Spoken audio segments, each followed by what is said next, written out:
I've sat beside dying men, tough men, quiet men, proud men, men who spent their whole lives saying, "I'm fine." And near the end, something changes. They begin talking about the things they avoided for decades.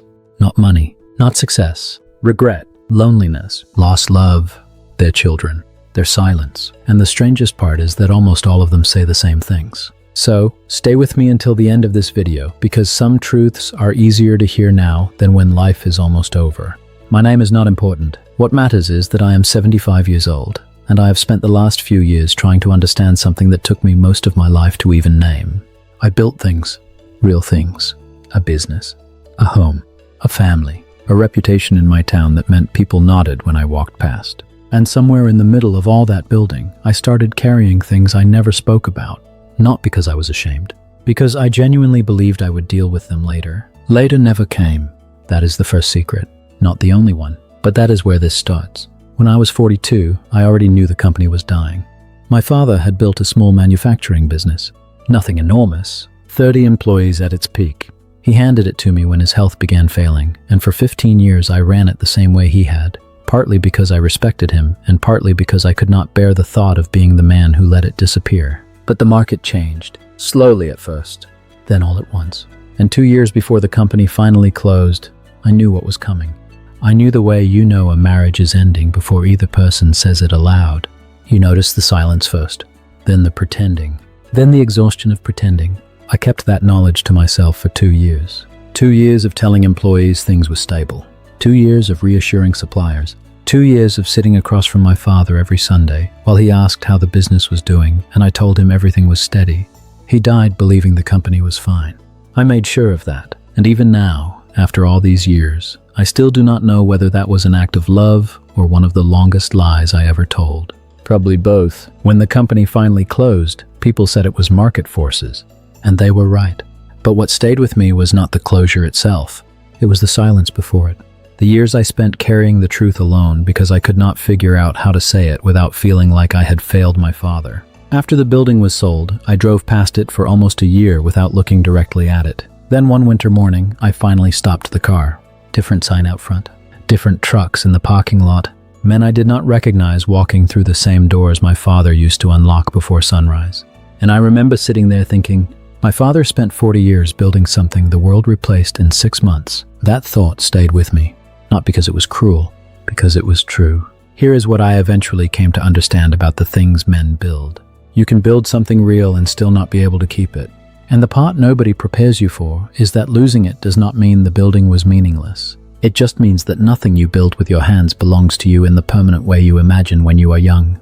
The business, the house, the reputation, even the role you play inside your own family, all of it is temporary custody. You are the caretaker, not the owner. I understood that intellectually by my 50s. I did not feel it until much later. When my son was in his late 20s, he told me he wanted to start his own company, different industry entirely. Nothing connected to what my father built or what I had tried to preserve.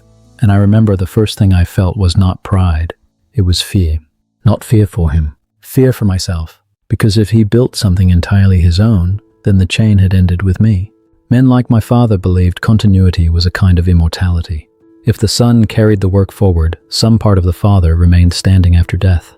I do not think I realized how much of my identity rested on that belief until I understood my son was choosing a different road. I told him it sounded like a good idea, asked practical questions, tried to sound supportive. He took it as encouragement, and I let him. But for months afterwards, I carried this quiet feeling that I had failed at something central. Not publicly. Nobody would have noticed it. I still went to work, still paid bills, still laughed at dinners. But inside me, something had shifted. One night, after my wife had gone to bed, I stood alone in the kitchen and realized I genuinely did not know what to do with the feeling. So I did what men often do. I filed it away and continued living.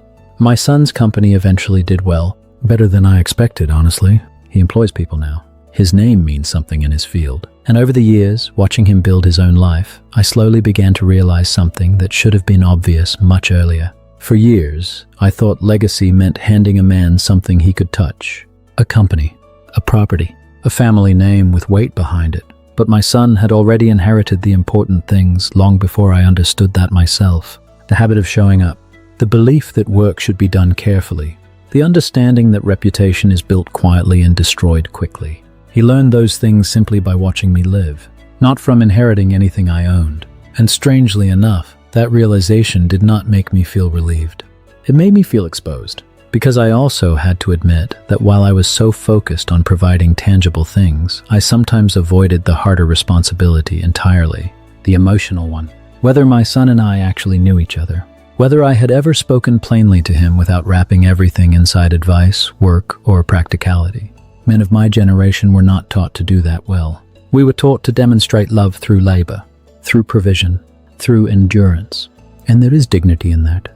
I still believe there is. But there is also a cost, because sometimes the people you love do not only need your sacrifice. Sometimes they need your presence in ways harder to measure. A friend of mine died 3 years ago. Good man. Stubborn man. We had argued about politics, money, marriage, and almost everything else for over 40 years. During the last year of his life, I visited him often, and one afternoon, he told me something I have never forgotten. He said he spent 40 years trying to be the kind of father he believed his sons needed. Then, near the end, he finally asked one of them what he had actually needed growing up. And the answer was almost nothing like what he had spent his life providing. Not because he was a bad father.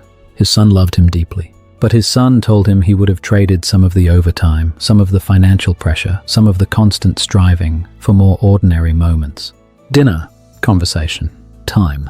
The kind of nothing that becomes everything after people are gone. My friend cried when he told me that.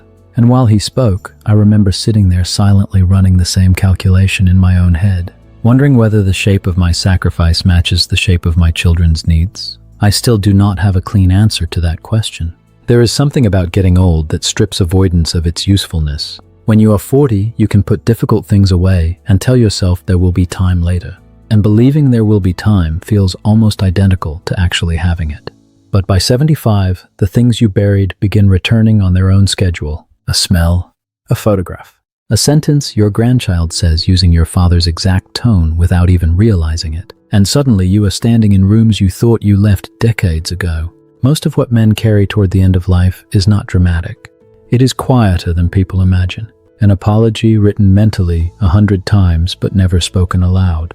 A conversation was delayed until it became impossible. A truth someone deserved years earlier that you withheld because admitting it would have cost you pride, certainty, or the version of yourself you preferred to protect. It is the love that existed fully but was never made audible.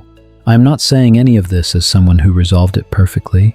I still carry things. Some involve people who are no longer alive to hear what I would say now. Some involve people whose lives moved forward long ago, making old conversations feel selfish to reopen.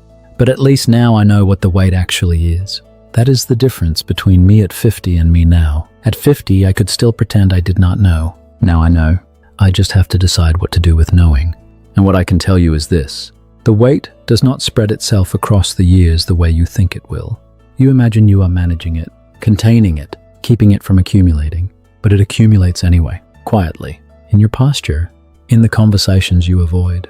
In the moments where your face goes flat because feeling something honestly would open a door you no longer know how to close. The men I have known who seemed lightest near the end were not the men who lived easiest lives. They were the men who eventually put some things down. Not perfectly, not cleanly, but honestly. They said the difficult thing while there was still time for another person to hear it. Some of those conversations were awkward. Some went badly. Some solved nothing at all. And yet even then, something loosened inside them afterwards. I think the real secret many old men carry is not a hidden fact. It is a feeling they spent most of their lives trying to earn instead of simply accepting. That they mattered before the achievements, before the reputation, before the proving. That the love was already there. That the people around them did not only value what they produced. And maybe the true tragedy of many men's lives is not that they die. It is that by the time they finally understand themselves clearly, there is so little time left to speak.